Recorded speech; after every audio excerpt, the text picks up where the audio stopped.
everyone, Christina Cuddle here, and today I just wanted to talk about the Scott Cawthon and Pinky Pills situation.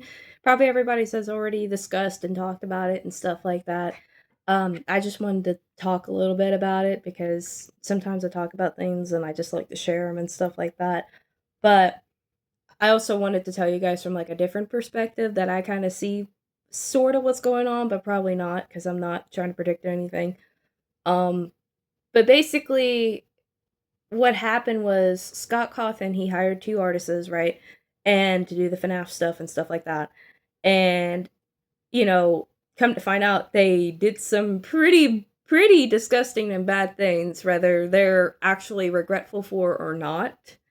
But basically, I have a feeling that he didn't know that that stuff was going on.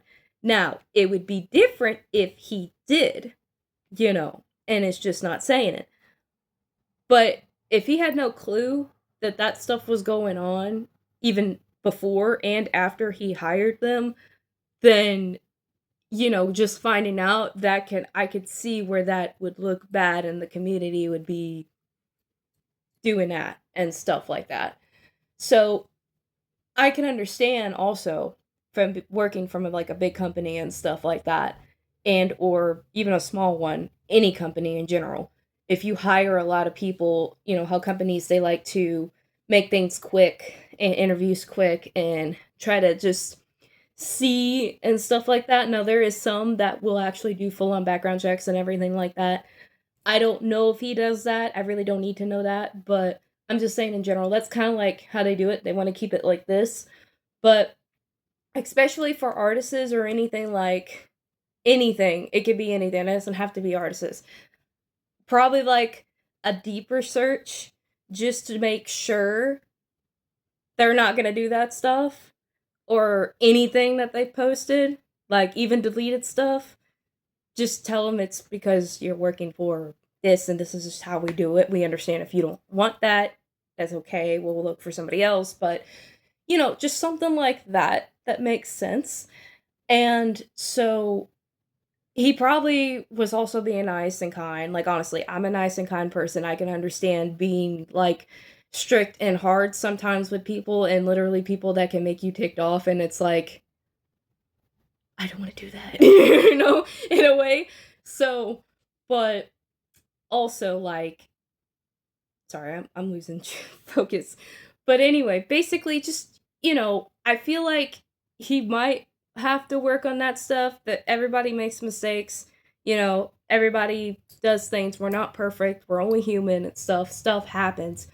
But it could also be really shocking if somebody goes straight into like a job thing knowing that they either did do stuff like that or they're trying not to do stuff like that. Like if they did an interview and be like, hey, we pulled this up, is there something you want to tell us, like what's going on? We need to know before we go forward, in a respectful way, of course. um then there could be like either a like, oh, I'm actually trying to change my life over and that stuff I did, to get money and stuff like that, and they're like, then maybe they can keep them under a little bit the radar just to test them out to see if what they're saying is true and they're going to be truthful for it through the end. But if they start to crumble and they start to, you can see what, you know what I mean. I'm just saying that in general, like it's just right there to where you can see it, because I actually look up to Scott Cawthon too, and he's like one of the people I really want to firstly meet as a game dev, like anything like that. And I am being brutally honest with that. And even if he told me the FNAF lore, I wouldn't even tell a single soul, unless if he wanted me to tell my husband, but you know what I mean? And I'm being honest with that.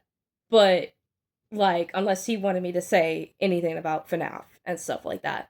And the point that I'm trying to get across is that I think he needs either somebody there with him to help him, because I can understand like getting so like this and you're like, okay, I gotta go do this, I gotta go do that, I gotta, you know what I mean, like all that. I can understand that being confusing and stuff like that at the same time. So I'm trying to get my phone to do the whole hand thing, because when I do that, it like cuts it off. I don't know why I have a flip phone, but anyway, um if he had somebody there with him to help him get through the stuff, or, you know, he takes maybe a little bit longer process with the artist and stuff, and, like, I don't know, I'm not trying to put words in his mouth because I'm trying to respect him, but, like, at the same time, stuff like that, that works, for him and for the company and stuff, will be good, and stuff like that. Even with, like, writers or anything, like, you know, and stuff like that, and as well as myself, I will put myself out there as an artist. I don't draw that stuff, like, no, like, I probably had attempted to try it, and at the same time, I was like, "Okay, that yeah, I can't." It's just a barrier for me. I cannot do stuff like that. And, like, Scott, if you need an artist and stuff like that, you can trust me, like, honest to God. Like, if you need me to draw you other animatronics that are good in a good way, of course, and or scary or anything like that, or you need me to adapt to an art style, I can do that. Like, literally. It may take me like a few tries or something like that, but I'm usually quick with it and stuff like that. Um but if not, that's why you also have other artists, of course, and stuff like that. But I'm also good at voice acting. I'm good at getting better, but I call myself good at, but I'm getting better at 3D animation and 3D modeling. I literally just made a queso called Cat-O animatronic for queso because I look up at queso as a big brother because I've never really had a big brother, and then that I'm being dead honest with that. And like it just warms my heart to help people and make them smile and make them laugh, and I want to also help Scott Cawthon, as well as everybody else, of course, in the fandom. Want to at least help him in a way to keep the FNAF franchise going and stuff like that. And I really love animatronics. I've loved them ever since I was a little girl. And literally I can remember as clear as day. I think I was at a different foster home at that time because I was sadly in foster care due to abusive parent on the father side, not the mother side. But if you guys want me to do a video about that stuff, I will. But I try to keep it short and stuff like that, for you guys to understand. But I remember when I was at the Chuck E. Cheese restaurant where they had the old original animatronics on the stage, there was a little girl's birthday party, and I can't remember if I was friends with her or not or anything like that. I was with the foster family, so I guess they had a kid that was friends with her, or a family member, and she wanted to go there, so we went there, and she asked me out of all the people to say, "Hey, can you take me up there to go see the animatronics?" And I was like, "Yeah, sure." And then I went up there, and it was just so cute. Like you see a little older, younger version of like me, and then I'm taking the little kid up there to go see animatronics, and then I like over her hand. I was looking at the animatronics, and they're all like doing this and and stuff like that, and she was happy and stuff like that, and then I did a little funny thing. I kind of just like smirked, and then I kind of walked backwards, and she was just like so into the animatronics, right? And then she turned around, she's like, "You left me. Why'd you do that?" And and she didn't really cry at first. She cried a little bit, and then she was fine and stuff like that. But she knew that I was teasing and stuff. But like, yeah, I really enjoyed the animatronics and stuff. And then it made me sad that when they took down the animatronics from the Chuck E. Cheese locations, it's just like it's not Chuck E. Cheese anymore and stuff.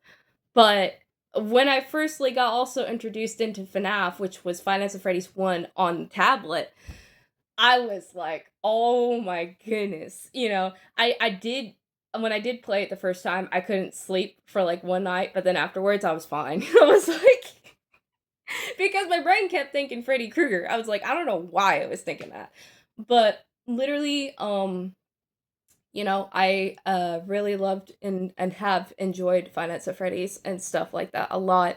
And I feel like FNAF has really changed me in a way with my OC that I made, Christina Cuddle. And the thing is, she is basically me, but in a different way, of course. But she does have real life incidents that has happened to me to me expressed to put that into a character and stuff like that. And plus she's literally different from all the animatronics. But what makes her different is because she's half human, half animatronic, kind of like how Springtrap is, but she's still alive and she still works and stuff like that. She's more of like a cyborg, if you will, and stuff like that. But if you guys want me to explain more about that, I can make another video explaining her lore and everything like that, because she has a lot of lore. I will say that. There's some stuff that I don't even know that I know of and I can't explain it. Like how Scott, so two peas in a pod type of ordeal.